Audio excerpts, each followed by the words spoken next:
Hey guys, this is Dr. Edwards, and this is actually take 2 because I updated my spreadsheet and I saw that we had a few more questions. Not a few more, a lot more questions. So there might be a part 2 of this as well.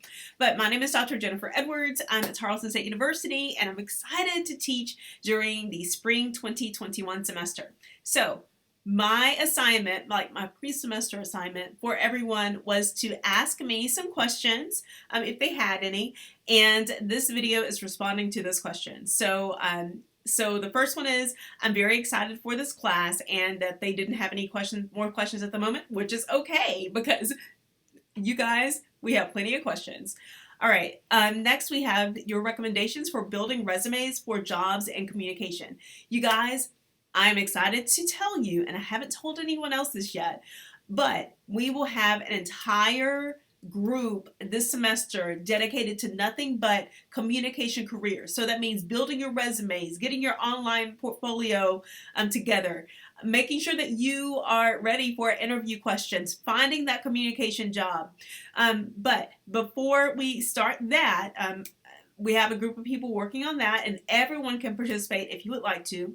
But my recommendations for building your resume for a job in communication is to go to Indeed.com, Indeed.com, and to make sure that you find a job that you're interested in. I don't care if you're a freshman, I don't care if you're a sophomore, junior, senior, whatever.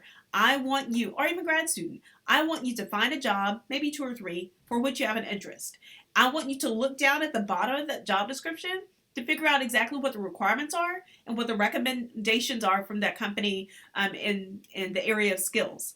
I want you to download that. I want you to screenshot it. I want you to do something with it. Write that in your planner as some goals, but I want you to do what you can to aspire toward the goal of learning that skill or acquiring that knowledge before you graduate from Tarleton. And if you need help doing that, please let us know. Please let me know, or the group. Okay. Let's see. Next, we have, what kind of student excels in your class? Ooh, that's a good question. Okay, so what kind of student excels in the class is a student who follows directions, and y'all, I'm guilty of that as well. That's why I always have to write everything down. But I would recommend that you look at the syllabus, that you get your planner together, and basically you pinpoint what is due when according to the syllabus. So that is the kind of person who is going to do well in the course. And also, even if you don't do that, I send a lot of reminders, and I send action items each Monday. So just keep that in mind. But the kind of student excels in my class is a student who's also interested in the material. And you guys, that's the easy part. It's very, very, you can be interested in intercultural communication. We're doing that right now. You can be interested in organizational communication. You see it every day. When you walk into Walmart, when you walk into Aldi, when you walk into, even when you're watching TV.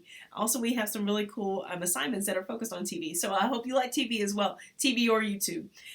Let's see. And then also for my grad students, if you're interested in social media, if you're interested in the best practices and best ways of communicating in an organization, that's the kind of student who excels in my class. So becoming interested in the material.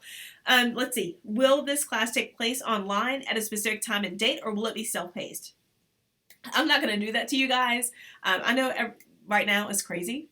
So this is a self-paced class, but with limits, because I want you guys to, have due dates for assignments and stuff like that, but we will not meet in a mandatory fashion at a certain time and date every single week. All right, so let's see. Thank you for taking time out to do the survey. I appreciate your efforts. Thank you. Thank you so much. Let's see. Do you have any pets? If so, what are their names? Let's see. I did have a pet. Her name was Alpha. She was a miniature schnauzer. She was white, and she actually lived to be 14, 15 years old. So I had her from the time I started grad school all the way, my doctorate, all the way until right now. So she was 15-ish years old whenever she passed away. So we haven't received any indication that we're going to get any more pets, but my daughter, she's 8, and she has been doing a vision board about pets. So we'll see what that looks like. Any recommendations you have are much appreciated. Let's see. I'm a full-time mom of 2 and full-time employee, mom of 2 and full-time student. I work hard and try not to let my hectic life interfere with any aspects of life.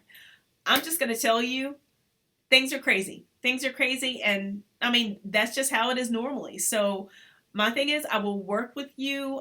Just keep me informed. That's another thing. Make sure you keep me informed. Let me know what's going on. Let me know what questions you have. Ask a question. So that's another question to answer for the student who asked what kind of student excels in your class. Let me know what questions you have. Communicate. That's the important piece. Let's see. Which form of social media is your favorite? You know, I really like YouTube. I thought I was really going to like TikTok, and I do, but I like vegging out. I said vegging out. Is that a word?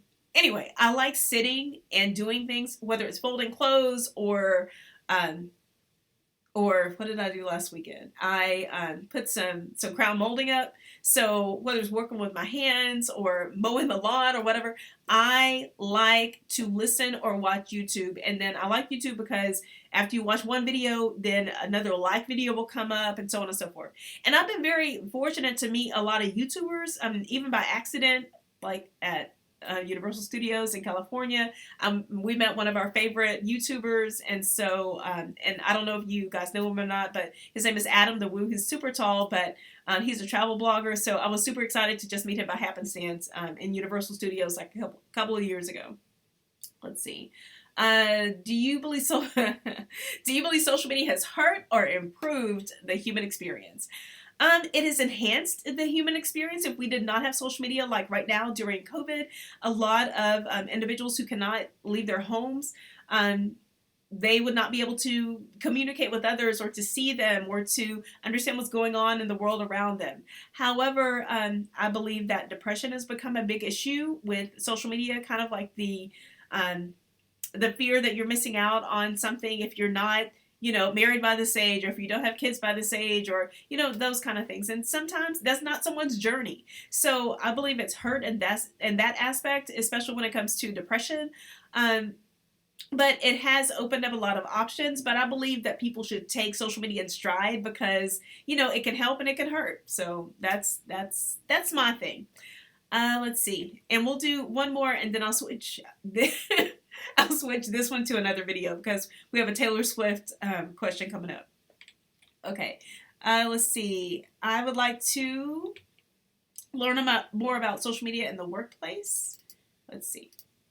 Okay, social media in the workplace, about nonprofit organizations. I'm taking this class to learn more about social media. Let's see. This was a long one. Let's see if I can find it. Okay. I'm taking this class to learn about how to promote myself on social media and to learn more about social media research and to build my resume. I'm like, my goodness. Then if you are taking this class for all of those reasons, I am very excited to let you know that you are in the right place. So we'll be looking at social media from, if you're in the social media class, from many different perspectives, even perspectives outside of the country, because social media lives in other parts of the world. Sometimes we forget about that.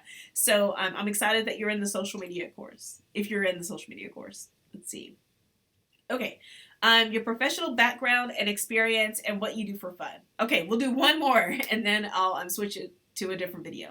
My professional background is that I have been, I've worked in higher education for most of my life. I've been in the program planning piece, so that means like the PR, the event planning, all of that good stuff. And then also I've done a little bit of freelancing when it is regarding like journalism, travel blogging, product promotion, partnering with companies, as well as I've owned a business for a number of years. And so my professional background is all over the place. I've also worked with marketing as well in a smaller scale, like in rural areas. So that's my professional background. What I do for fun, y'all, I really like working with my hands and working outside and coming up with new projects. My husband hates to see me coming with like a new project, but yeah, I have one in mind that he's not going to like, but I do projects like, y'all, I do gardening, I do woodworking. I just got finished doing some flooring, painting, like painting like rooms and stuff. So I like renovation. So that's something I like doing for fun and learning new stuff, learning a lot of new stuff. And then they also mentioned that the Tarleton bookstore indicated that there was no book required for this class. Is this correct? Yes, this is 100% correct. Also, I will refer you to the video for your class. So when you log on to Canvas, on the homepage, look at the very bottom and it will tell you everything that you need to know in that video about the no textbook requirement for class. All right, guys, I'm going to end it there. Look forward to a part 2, and I'll see you guys soon. Bye, y'all. Oh, don't forget to like and subscribe. And if you have any questions and you're watching this on YouTube, write down in the box below and I will respond to your comments.